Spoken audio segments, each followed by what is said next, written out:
Hello dears, this is Tahir Iqbal. Exercise 2.2 math class 8 में हमारा पहला क्वेश्चन है आर दी सीक्वेंस अरिथमेटिक कि क्या ये सीक्वेंस अरिथमेटिक है। अगर यस तो उनका कॉमन डिफरेंस फाइंड आउट करें। अगर हमारा आंसर नो है तो फिर कॉमन डिफरेंस फाइंड आउट करने की ज़रूरत नहीं है। लेकिन यहाँ पर देखिए हम कि अरिथमेटिक सीक्वेंस होती क्या है। यहाँ पर कुछ अरिथमेटिक सीक्वेंस मैं आपके सामने रख रहा हूँ। इन अरिथमेटिक सीक्वेंस का कॉमन डिफरेंस चेक करें। कॉमन डिफरेंस का मतलब ये होता है कि हर नेक्स्ट वैल्यू में से मतलब 5 में से 2 सब्ट्रैक्ट करें तो आपको 3 मिलता है। ये हमने इन 2 का किया है। अब अगर हम इन 2 का करें यानी 5 में से 8 निकालें तो भी यही आंसर आना चाहिए। आप देखें अगर हम 8 में से 5 निकालें तो भी 3 आता है। और यही कॉमन डिफरेंस अगर हम 8 और 11 का करें और 11 में से 8 सब्ट्रैक्ट करें तो तब भी हमारा 3 आता है। कॉमन डिफरेंस का मतलब ये है कि वो डिफरेंस जो सब में एक जैसा है। तो इसका मतलब ये हमारे पास अरिथमेटिक सीक्वेंस है। सिमिलरली इसमें देखिए 5 में से 3 निकालें, देखिए 5 में से 3 निकालें या 7 में से 5 निकालें या 9 में से 7 निकालें, आपका जो कॉमन डिफरेंस है वो सेम रहता है। तो ये भी एक अरिथमेटिक सीक्वेंस है। फिर हम इसके बाद एक और सीक्वेंस लेते हैं।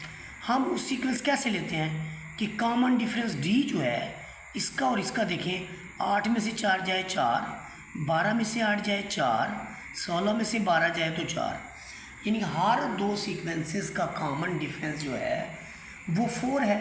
तो ये जितनी की जितनी हमने सीक्वेंस आपको बताएंगे सारी की सारी अरिथमेटिक सीक्वेंस है। अब हम अपने एक्सरसाइज के क्वेश्चन की तरफ जाएंगे।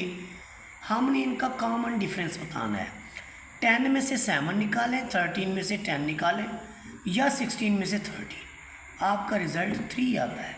और जब कभी भी आपका कॉमन डिफरेंस सेम हो तो हम कहते हैं कि yes of course this is arithmetic sequence.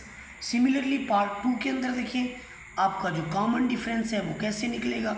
हम नेक्स्ट टर्म में से हर जो आपके पास नेक्स्ट टर्म हो उसके प्रोसीडिंग टर्म यानी पिछली टर्म उसका कॉमन डिफरेंस है -2 -3 लें, या फिर आप ये देखिए ये आपका -5 है, या फिर आप -7 -2 लें तो आपका रिज़ल्ट आता है -7 + 2, तो रिज़ल्ट इज़ -5। तो ये भी चूँकि कॉमन डिफरेंस सेम है तो हम कहेंगे yes of course this is also. तो ये भी हमारे पास एक यानी अरिथमेटिक सीक्वेंस है। तो येस में इसका आंसर देंगे। उसके बाद हम बात करेंगे पार्ट नंबर 3 के अंदर। पार्ट नंबर 3 में देखिए आप 4 में से आप 1 को निकालें, आपका रिज़ल्ट आता है 3। 9 में से आप 4 निकालें, आपका रिज़ल्ट 5 आता है। तो चूँकि यहाँ पर कॉमन डिफरेंस सेम नहीं है, यहाँ पर कॉमन डिफरेंस जो है सेम नहीं है, so this is not an arithmetic sequence. तो अरिथमेटिक सीक्वेंस वो होती है जिसके अंदर हमारे पास कॉमन डिफरेंस जो है वो सेम रहे। यहाँ पर चूँकि कॉमन डिफरेंस सेम नहीं है तो ये हम इसके बारे में कहेंगे कि ये जो है सीक्वेंस अरिथमेटिक नहीं है। यहाँ पर आप देखिए सारी सीक्वेंसेस 5 5 5 आ रही हैं, तो कॉमन डिफरेंस में हर 2 5 का डिफरेंस 0 है। और इसके बारे में हम कहेंगे चूँकि कॉमन डिफरेंस हर 2 टर्म का एक जैसा है तो इसलिए इसके बारे में हम ये कमेंट करेंगे कि this is an arithmetic sequence. तो इसके बारे में हमारी कमेंट यही होगी कि ये एक अरिथमेटिक सीक्वेंस है। उसके बाद नेक्स्ट देखें क्वेश्चन नंबर 2 में हमने क्वेश्चन नंबर 2 के अंदर देखें हमने इसकी nth टर्म जो है ये दिया हुआ था nth term of arithmetic sequence is given. यहाँ पर हमारे पास nth टर्म गिवन होगी, हमने उसकी अरिथमेटिक सीक्वेंस फाइंड आउट करनी है। तो यहाँ पर देखिए आपके पास an दिया हुआ है 4n - 3। ये an जो है जनरल टर्म है। हम n की वैल्यूज़ रखेंगे, मतलब फर्स्टली हम रखेंगे n = 1। तो जब n = 1 यहाँ पर रखते हैं तो n की जगह हमने 1 रखना है, a 1 आएगा। उसके बाद हमें मिलेगा जी a1 की जगह जहाँ पर 4 लिखेंगे, n की जगह हम 1 लिखेंगे और फिर उसके बाद नफी 3 है, तो 4 1 ज़र 4 माइनस 3 रिजल्ट इज़ 1।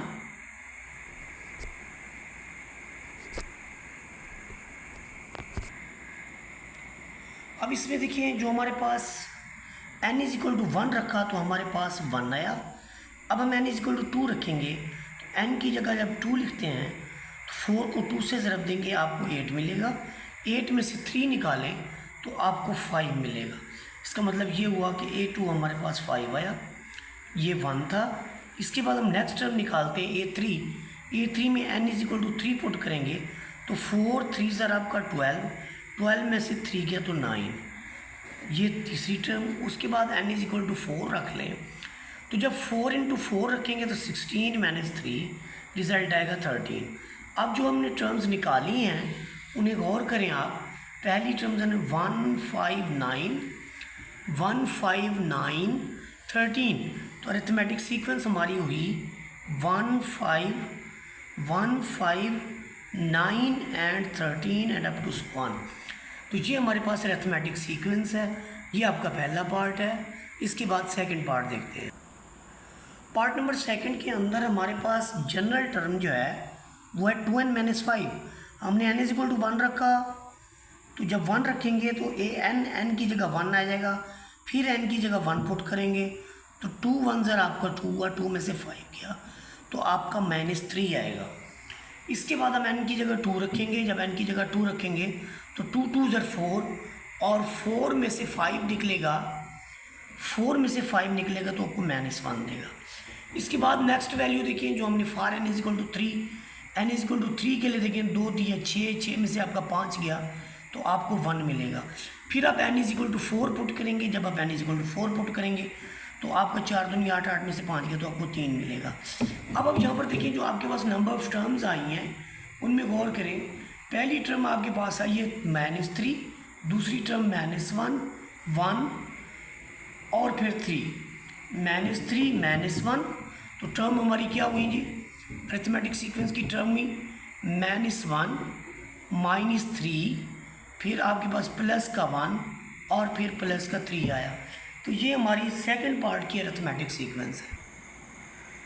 यहाँ पर देखिए हमारे पास पार्ट नंबर 3 के अंदर एक और nth टर्म जो है गिवन है और ये आपके पास है n+2। We will just put n is equal to 1, n is equal to 2, n is equal to 3, n is equal to 4। अब रखते जाएँ, n की जगह 1 2 3 4 रखा तो 3 4 5 6 हमारे पास टर्म्स आई, तो हम लिखेंगे 3 4 5 6। आप देखिए कॉमन डिफरेंस एक जैसा है जो कि 1 है। ये हमारे पास अरिथमेटिक सीक्वेंस है। इसके बाद पार्ट नंबर 4 को देखिए आप। पार्ट नंबर 4 के अंदर जो हमारे पास है, ये थोड़ा सा छोटा कर लेते हैं इसको। पार्ट नंबर 4 के अंदर देखिए 3n माइनस 1 है, तो आप n इज इक्वल टू 1 रखेंगे तो 3 इंटू 1 3 माइनस 1 आपको 2 मिलेगा। फिर आप n is equal to 2 put करेंगे तो 3 इंटू 2 माइनस 1 6 माइनस 1 आपको 5 मिलेगा। इसके बाद देखिए n is equal to 3 put करेंगे तो 3 3 ज़र 9 माइनस 1 आपको 8 मिलेगा। फिर आप n is equal to 4 put करेंगे तो 3 4 12 में से 1 गया तो 11। इसका मतलब क्या हुआ कि हमारे पास जो अरिथमेटिक सीक्वेंस की टर्म्स हैं वो हमें मिली हैं 2 5 8 11 and up to so on. यहाँ पर देखिए क्वेश्चन नंबर 3 के अंदर है find the general term of the following arithmetic sequence. Arithmetic sequence की जनरल टर्म के बारे में हमने बताना है। तो ये जो अरिथमेटिक सीक्वेंस की जनरल टर्म है कैसे आएगी। आप देखिए आपके पास एक सीक्वेंस गिवन है जिसके अंदर a आपका 6 है, d आप कैसे निकालेंगे कि आप 20 में से देखें, आप इसमें से इसको सब्ट्रैक्ट करें या इसमें से इसको, 20 में से 13 निकालें, 13 में से 6, आपका रिजल्ट 7 आएगा। तो ये आपके पास कॉमन डिफरेंस है। आपके पास a भी मौजूद है, आपके पास कॉमन डिफरेंस भी मौजूद है। आपने जनरल टर्म लिखी है तो फार्मूला क्या है, an is equal to a1 या a, ये सिंपली a या a1 जो भी लिख लें, plus n minus 1 into D. आप a1 की जगह 6 रखेंगे, n को वैसे छोड़ देंगे क्योंकि जनरल टर्म निकालनी है, तो n हमें गिवन भी नहीं है, n हमने लिखना भी नहीं है, n जनरल टर्म के अंदर हमेशा मौजूद होता है। तो यहाँ पर देखें ये इंडिकेट करता है नंबर ऑफ टर्म्स को। कि कौन सी टर्म है। तो जब जनरल होती है तो एन की वैल्यू मालूम नहीं होती। यहाँ पर डी की वैल्यू लिखी, ए की वैल्यू लिखी, 6 वैसे 7 दोनों से मल्टीप्लाई होगा, 7 एंड 7, 7 1 7। तो आपका 6 में से 7 जाए तो -1 और 7 एन वैसे। तो ये जो आपके पास है ये आपके पास जनरल टर्म आ गई पहले पार्ट की। इसके बाद हम दूसरा पार्ट है इसको हम सॉल्व करेंगे। इसके अंदर देखिए कि हमारे पास ए जो है 5 है, कॉमन डिफरेंस डी जो है वो 7 में से 5 को सब्ट्रैक्ट करें 2 आता है। यहाँ पर हम लिखेंगे A N is equal to A plus N minus 1 into D. यहाँ से हमें रिज़ल्ट क्या मिलेगा, ए की वैल्यू 5 है, एन वैसे 1 वैसे और डी की वैल्यू है 2। अब आप क्या करेंगे कि 5 आपका वैसे प्लस 2n माइनस 2 और 5 में से 2 चले जाए तो आपके 3 बचते हैं। आप 2n लिख के प्लस का 3 लिख लेंगे तो ये जो आपके पास है ये जनरल टर्म आ जाएगी। इसके बाद देखिए आपके पास जो नेक्स्ट पार्ट है वो है 4 9 14। आपके पास ए 4 है, डी कॉमन डिफरेंस है 9 माइनस 4। तो याद रखें कि उन्होंने खुद कह दिया है कि ये अरिथमेटिक सीक्वेंस है, इनकी जनरल टर्म मालूम करें। तो इसका मतलब इनका कॉमन डिफरेंस सेम होगा, तभी तो उसने इसको अरिथमेटिक टर्म कहा, अरिथमेटिक सीक्वेंस कहा। 9 में से 4 जाए तो आपको 5 मिलेगा। ये डी की वैल्यू है, ये आपके पास ए की वैल्यू है। आप जनरल टर्म फार्मूला लिखें, A N is equal to A plus N minus 1 into D, और यहाँ पर आप वैल्यूज़ को सब्सटीट्यूट कर दें। 4 एन की वैल्यू आपके पास है जी, ये तो फाइंड आउट ही नहीं करनी। डी की वैल्यू है 5, यहाँ पर आप 4 लिखें, 5 को अंदर आप मल्टीप्लाई करें, आपको मिलेगा 5n माइनस 5। अब प्लस के 4 है, माइनस का 5 है, माइनस का 1, और यहाँ पर आपको मिलेगा 5n। तो ये जो हमने निकाला है ये हमारे पास है general term formula for part number 3। Question number 4 के अंदर जो बात हमसे पूछी गई है इसके अंदर टर्म पूछी गई है कि विच टर्म, कौन सी टर्म अरिथमेटिक सीक्वेंस की 91 है। ये अरिथमेटिक सीक्वेंस है, वो इसकी टर्म के बारे में पूछ रहा है, यानी वो आपसे n की वैल्यू पूछ रहा है। तो यहाँ पर जो आपके पास सीक्वेंस गिवन है वो है 1 4 7 अप टू सो ऑन। यहाँ पर कहीं 91 भी आता है। तो ये जो आपके पास A1 या A है वो आपके पास 1 के इक्वल है, और कॉमन डिफरेंस आप 4 में से 1 निकालें तो आपको 3 मिलेगा। इसके बाद आप देखें कि AN जो है वो आपके पास 91 ऑलरेडी गिवन है।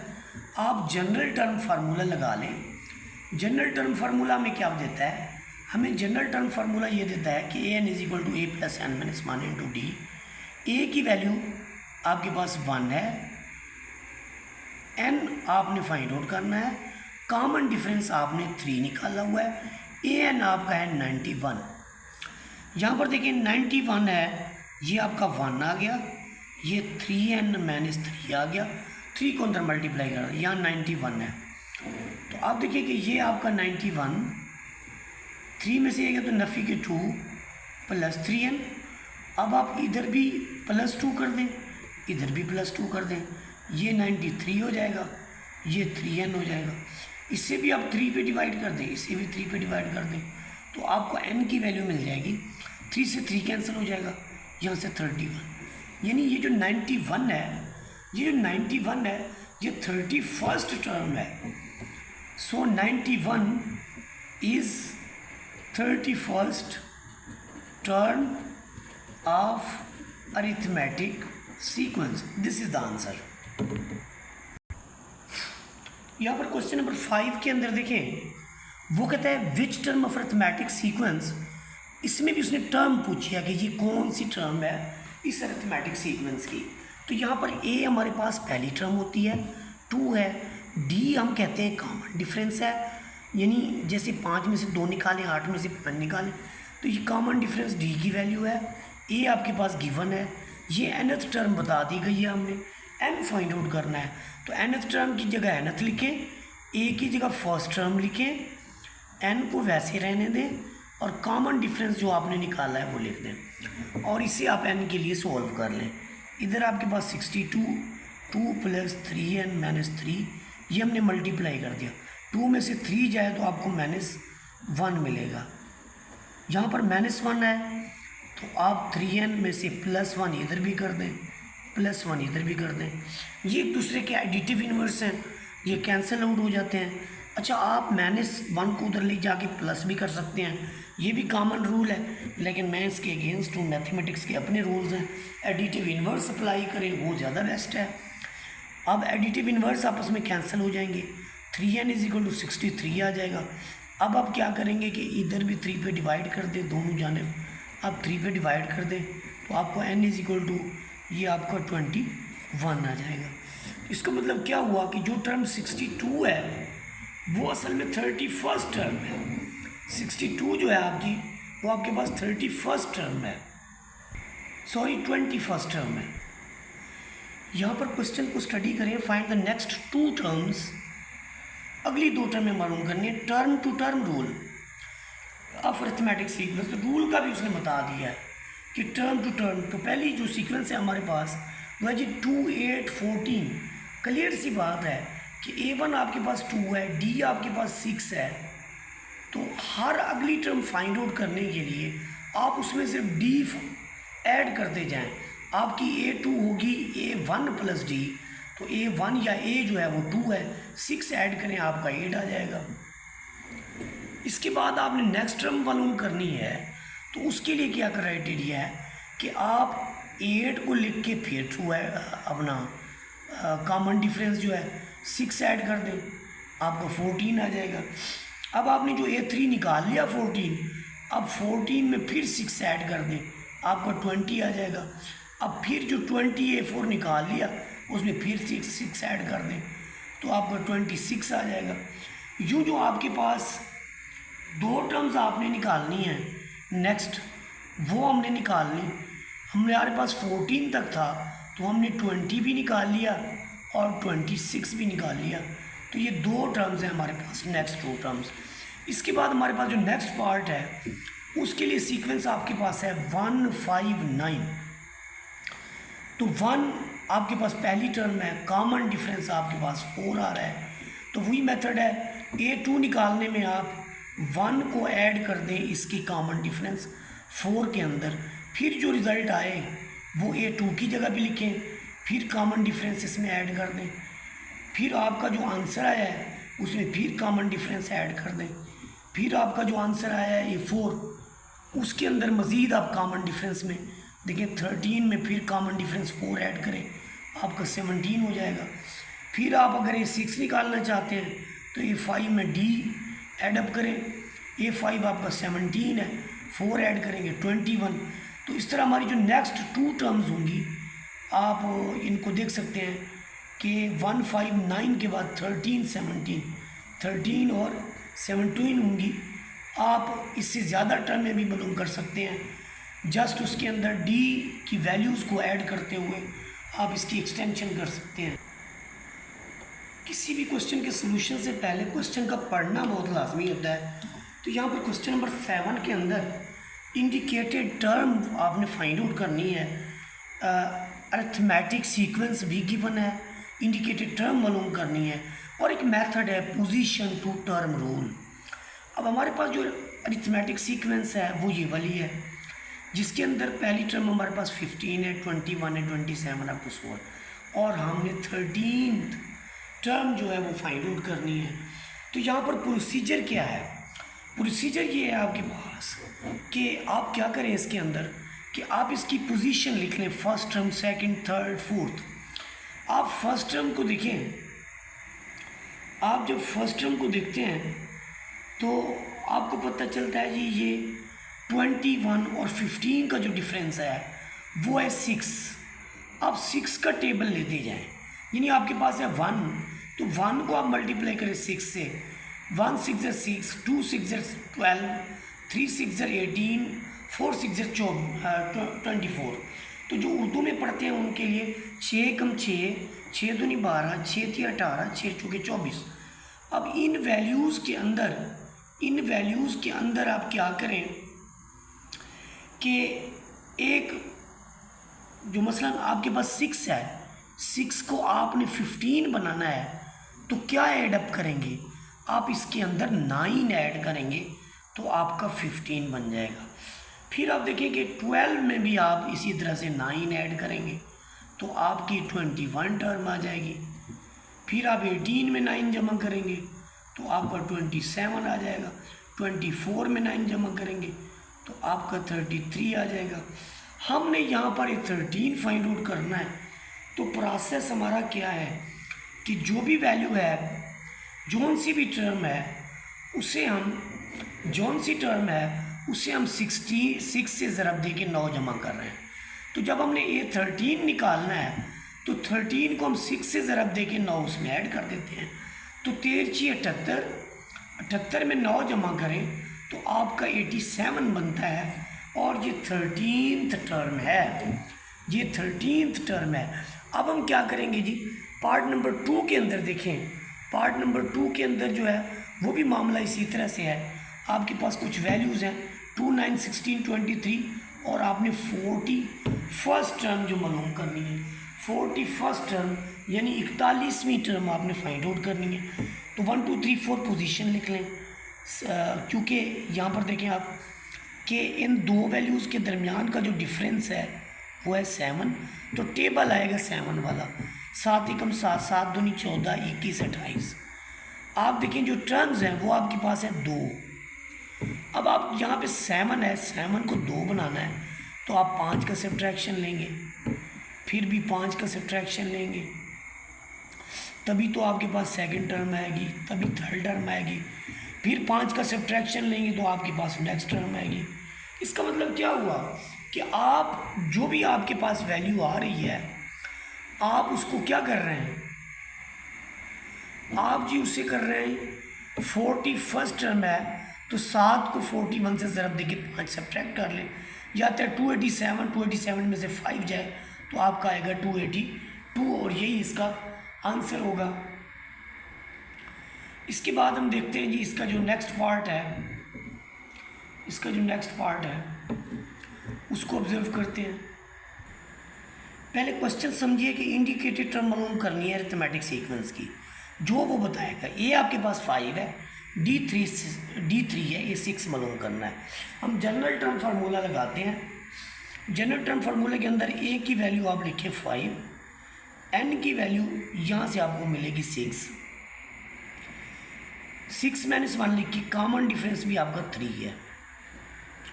तो जो जनरल टर्म या इंडिकेटेड टर्म है यहाँ पर चूँकि एन की वैल्यू 6 लिखी है तो इधर भी 6। इसका मतलब क्या हुआ कि हमने ये 6 मालूम करना है। वैसे भी गिवन है कि 6 मालूम करना है। तो 5 × 3 ये आपका देखें जी 5 + 15 तो रिज़ल्ट इज़ 20। तो आपका जो ये 6 आ गया वो आ गया जी 20। इसके बाद देखिए पार्ट नंबर 2 के अंदर, पार्ट नंबर 2 में भी आपने ऐसे करना है। ए दिया हुआ है, डी दिया हुआ है, एन की वैल्यू भी दी हुई है। तो आप एन की जगह 5 रखें, ए की जगह 12 रखें, 5 - 1 × डी रखें। तो ये देखें जी 12 + 4 × 2 तो 12 + 8 रिज़ल्ट इज़ 20। तो ये 5 जो है वो आपके पास 20 आ गया है। आप ये 3 देखें, थर्ड पार्ट, ये आपका 5, D5 10 मालूम करना है। तो ए 10 लिखें, ए की वैल्यू 5 लिखें, एन की वैल्यू आप 10 लिखें। 10 में से 1 × 5 तो ये आपका 5 और ये 9 5 45, 45 में 5 जमा करें तो आपका 50। तो ये 10 जो है यानी 10वीं टर्म आपकी 50 है। इसके बाद एक्सरसाइज का लास्ट क्वेश्चन और तारिक इकबाल का सलाम। यहाँ पर देखें ए 9 है आपके पास, डी है 15। तो यहाँ पर आप एन की जगह 15 रखें, ए 9 लिखें, एन की जगह 15 - 1 × डी आपका 3। तो ये 9, ये 14 × 3, 14 3 42, 42 में 9 ऐड करें तो आपका 51। तो ये 15 जो है वो आपका 51 के इक्वल आ जाएगा। तो वीडियो अच्छी लगी हो तो लाइक शेयर सब्सक्राइब कर दें। जज़ाकल्लाहु खैरा, अल्लाह हाफ़िज़।